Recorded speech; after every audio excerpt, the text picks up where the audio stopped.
Medieval economic revolutions of the 12th and the 13th centuries led to the boom in activities in Europe and especially in France. But this was for a short time. You can see at the start of the 14th century, we read about the crisis of the 14th century. Economic expansion slowed down due to the climatic changes in the climatic conditions, intensive plowing, shortage of metal money, and bubonic plague infections. So this catastrophe, it combined with the economic crisis, it caused immense social disturbances. So we read about the depopulations resulted in shortage of labor. You can see prices of agricultural goods, it dropped as there was fewer people to buy. And when we talk about the wages rate, it increased because the demand for labor, particularly agricultural labor, it rose, and the surviving labor force could now they demand twice their earlier wage. So the income of the lords, it was hit badly. It declined as you saw the agricultural prices, it came down, and the wages of labor, it increased. In desperations or in agony, he tried to give up the money contract. Okay?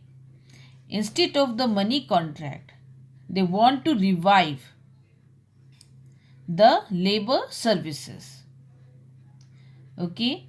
So this was violently opposed by the peasant as they were demanded high wages, especially those who were educated, the peasants, and they were prosperous ones. So they were demanding the high wages.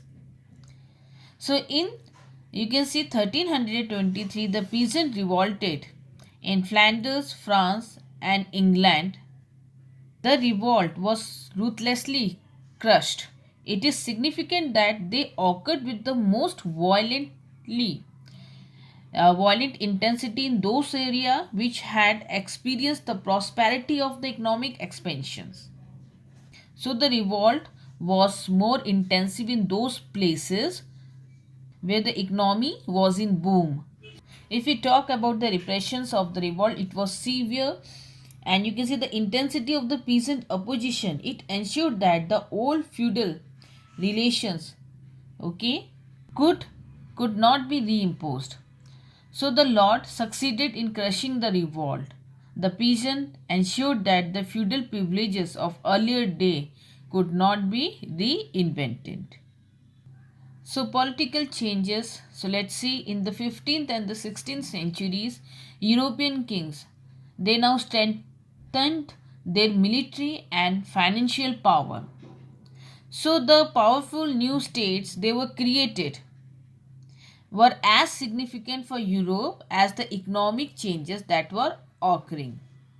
So the historian they have therefore called this king that the new monarch.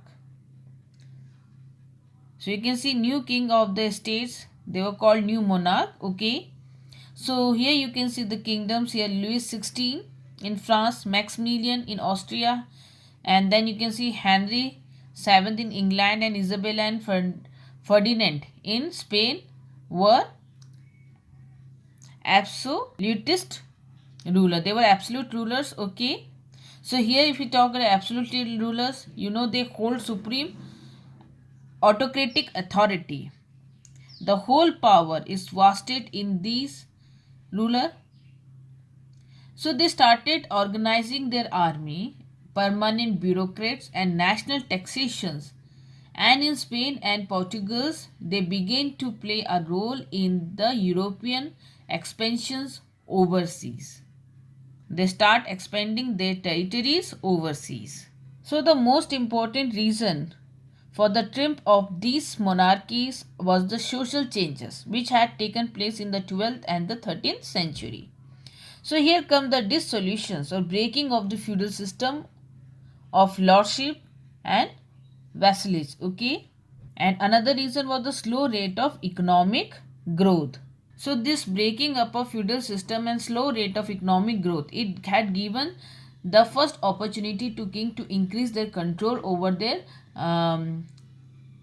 regions, and you can see the ruler, they now introduce professionally trained infantry equipped with guns and siege artillery directly under their control.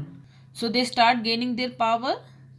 So here you can see by increasing the taxes, monarch they get enough revenue to support large army. Now they can defend and expand their territories, okay, and they can overcome internal resistance to royal authority.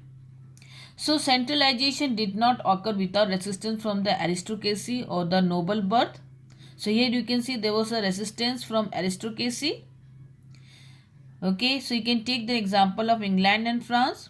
So England rebellions that occurred and were put down in 1497, 1536, 47, 1549 and 1553.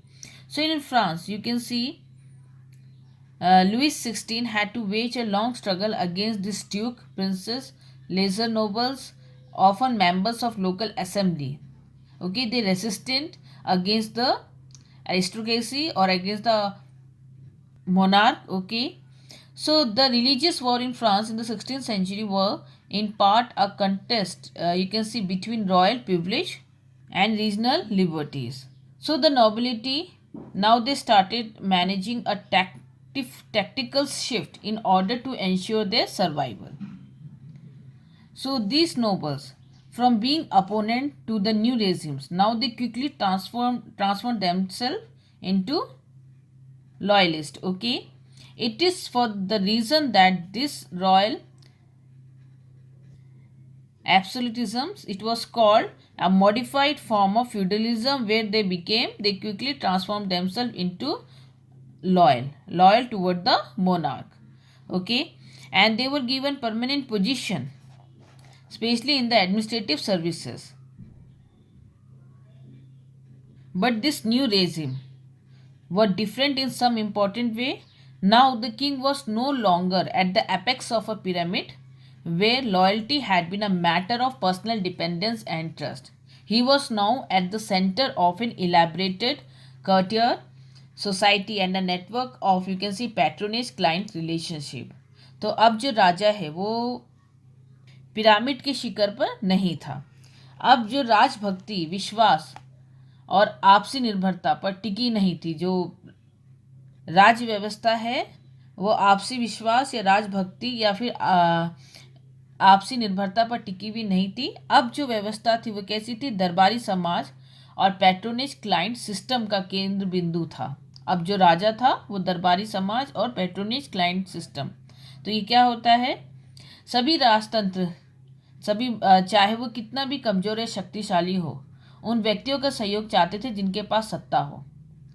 तो आप देखते हैं धन या money इस प्रकार के सहयोग का माध्यम बन गया.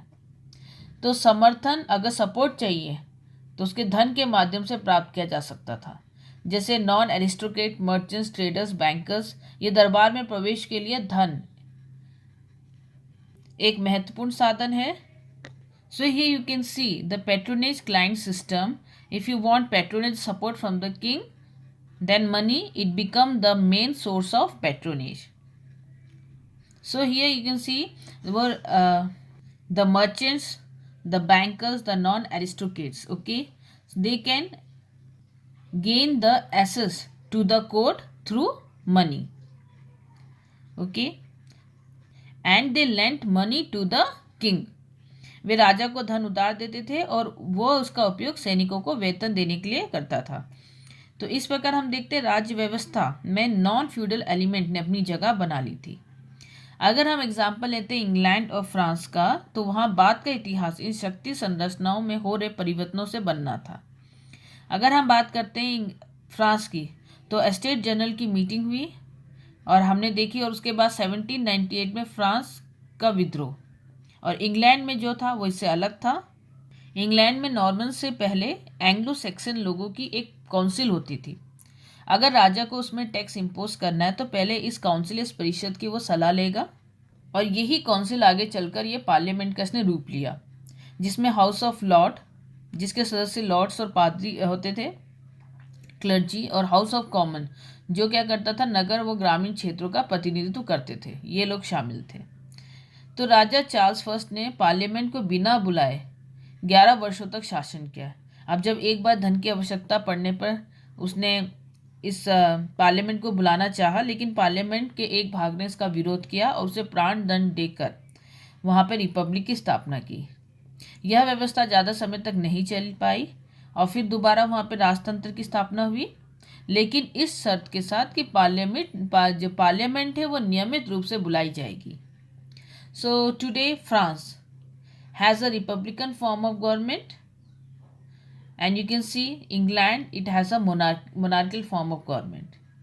So this is because of the different direction that the histories of the two country they took after the 17th century. So here you can see in France and England there was a formation of two different form of government due to the social changes. As in France, the third estate, the common man, it brings revolutionary changes and form republican types of government, whereas in England there was a parliamentary form of government exercised by the authority. So here we finish the chapter.